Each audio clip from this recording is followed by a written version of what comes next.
raining heavy outside. I just went for a walk. It was nice, actually.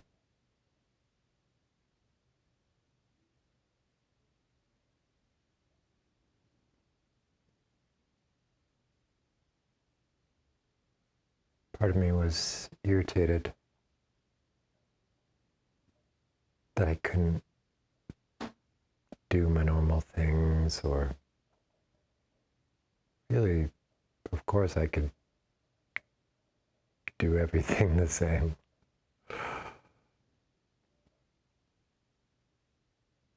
But then when I went out in it, I realized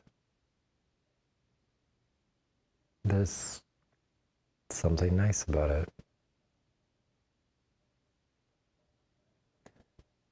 I know that, and yet it's funny that we have these resistances that come up.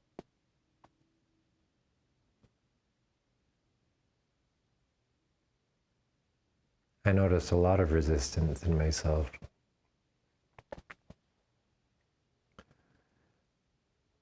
Things like the rain, it's easy to get over. I notice the initial resistance, and then I embrace it. There's other things which I have a tremendous amount of resistance to.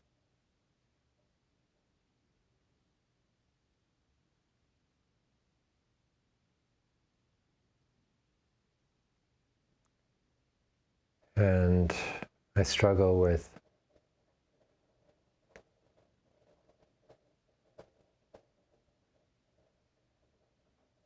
finding a peaceful resolution. Some of these things are regularly seen. I'd have to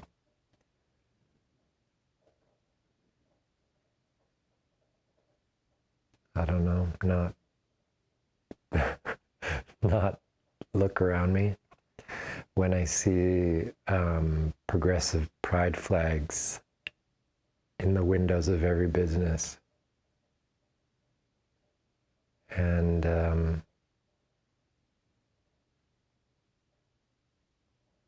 it's very triggering, although I'm not losing my mind or anything, but it angers me because it's built on lies. Meanwhile, it sidelines the very people that essentially created the environment that all these other identities have snuck in the back door.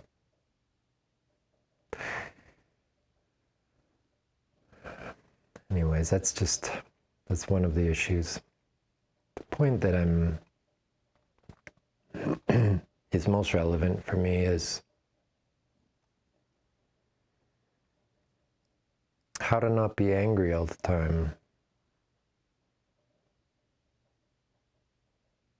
When it seems like the majority of the people are either ideologically captured or just weak.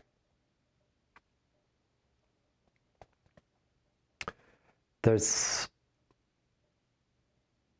many people that are in government, academia, healthcare, policing, that actually are part of the system and yet are not standing up to this woke ideology that with any rational assessment one can see is majorly flawed and will likely result in the very opposite of what it suggests it's doing.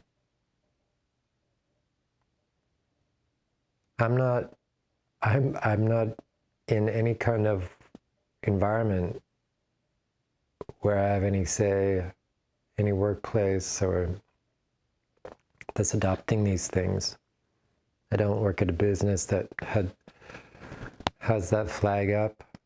I would say something, knowing me. So my only outlet is this, and Twitter, X. But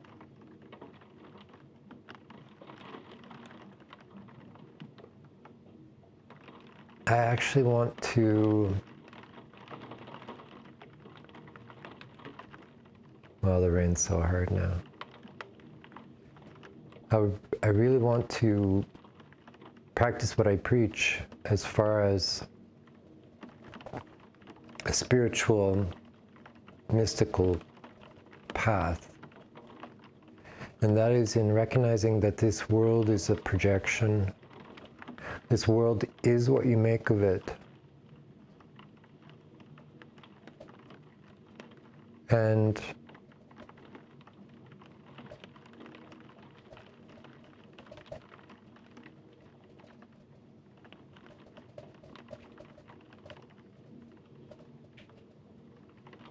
I don't need to be affected by these things.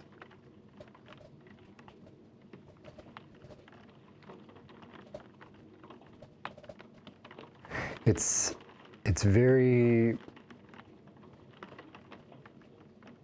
difficult to navigate this when you're somebody that does care about the world. And perhaps this is the crux of it. Caring about the world is actually not really the mystical path. The mystical path is transcending the world.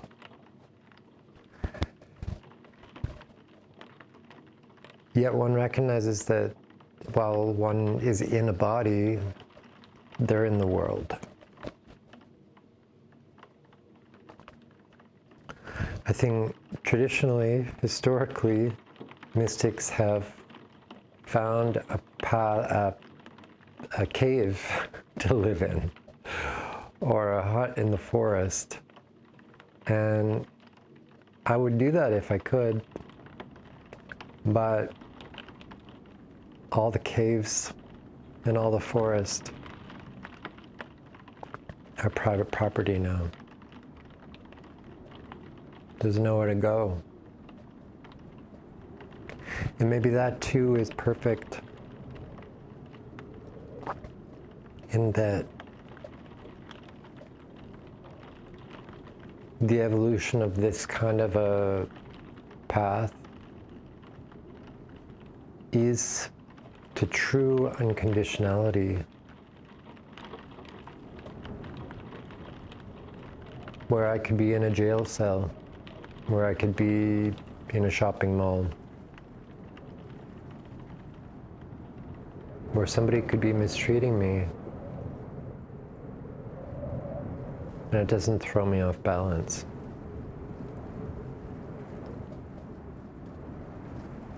I know this is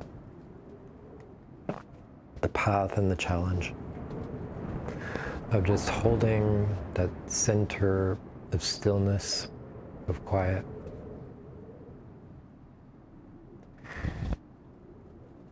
Quiet is not so much about there not being noise. Quiet is really the absence of thought. And a perfected mind really is a mind of no thought. It's pure awareness. All thoughts are a disruption and disturbance of the perfect mind.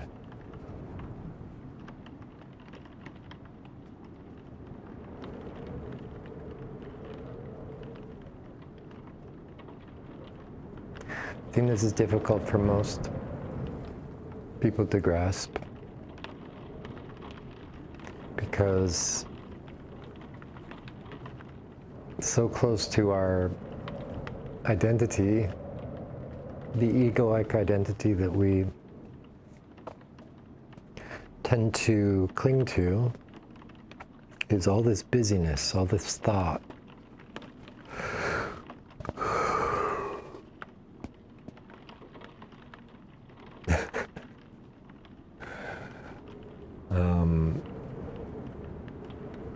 It's funny because I often am wrestling with this, like, well, what's the point of anything? Why am I'm thinking thoughts right now, making this video. Just be silent.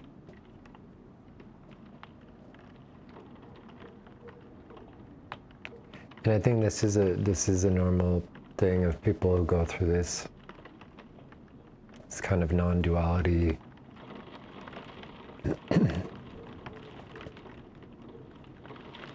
Except for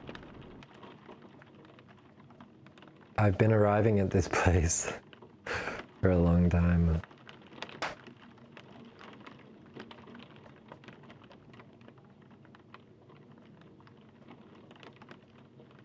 I don't think it's something that's meant to be maintained or held on to, at least while living a human life.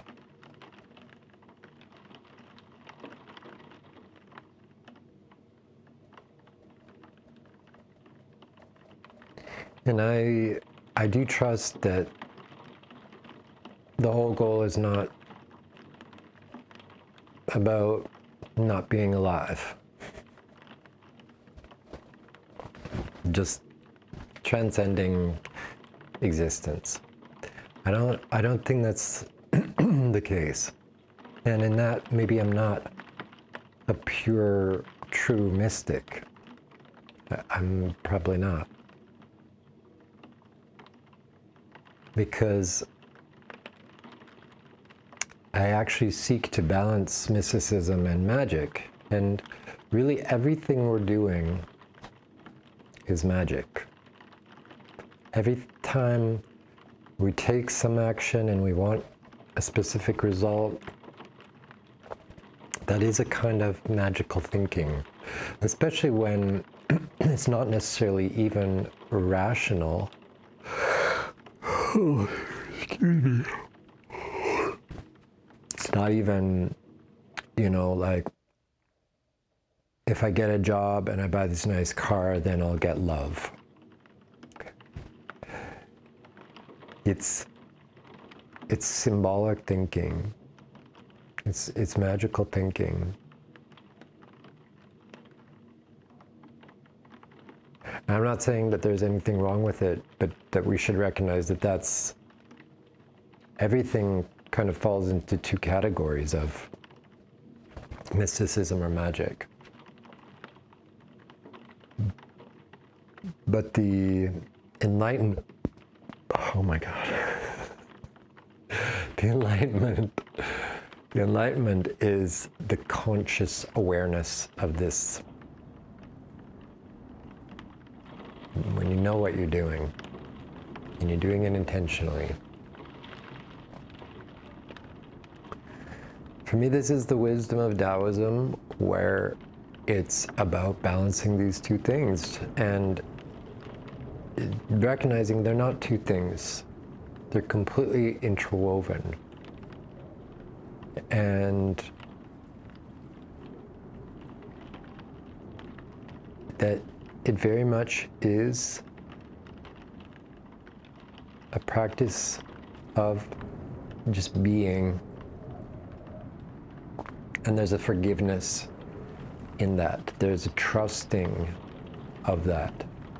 That really you cannot escape the Tao. You cannot escape what is. And that in more lighthearted, playful attitude, then the best life is lived.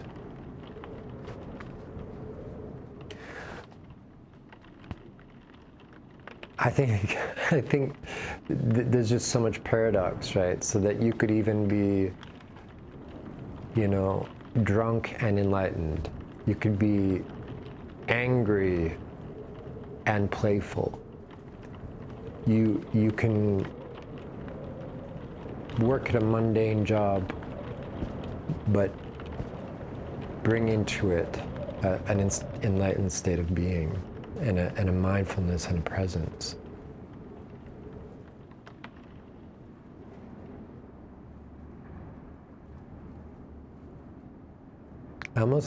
I feel like the chaos of this world right now, and the difficulty and the stress of it and the seriousness of it is meant to break us. It's meant to break us down to this place where we surrender to the Tao. We surrender to what is. And we're able to find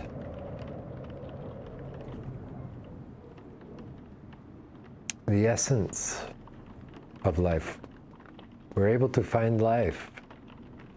The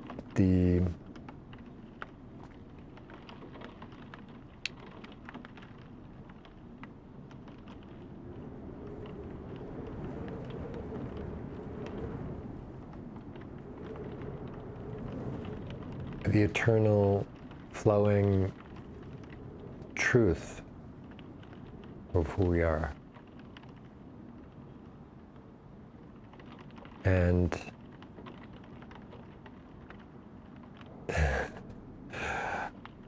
I want to be frank. I don't want to just regurgitate like Taoist philosophy and text, and I really want to make it my own. To me, that is a Taoist approach. It's just being humble and frank and not academic. And again, that's why I'm just shooting from the hip with these videos and not. I think it's fine sometimes if I have some bullet points that I want to talk from. Although when I tried that, it felt less natural and authentic. Again, this is really just an experiment and a practice of revealing myself, putting myself on the spot and seeing what happens. Right? I look like a hobo. Oops, just hit the mic. And that's fine. That's fine. I'm okay with it.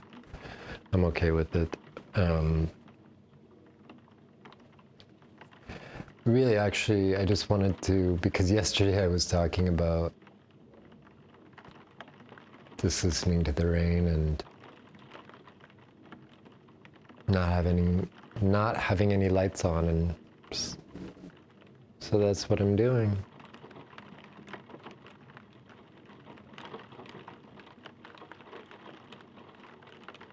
And it's nice.